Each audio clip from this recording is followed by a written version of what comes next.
ఇగో తాగు. ఇంత చల్లటి ఛాయ పూసినవేంది? నీకు అది పోసుడు ఎక్కువ. మూసుకొని తాగు. చల్లటి ఛాయ పోసిర్రట.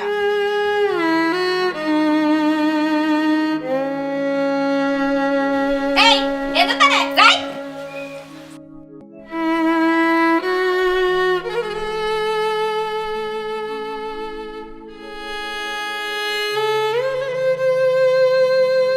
అయినా నువ్వు మాకు ఏ వెలుగ పెట్టినావని అన్ని అడుగుతున్నావు. చల్లడిది ఉడుకుది అనుకుంటా. పెట్టింది తినాలి, పోసింది తాగాలి. ఏది చేతన కాకపోతే మూలకు పడి జావాలి. ఇవన్నీ నవరం శుద్ధులు ఎందుకో అలా పడి జావక.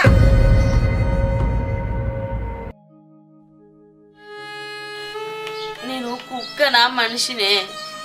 ఎందుకట్లా మాట్లాడతానవే?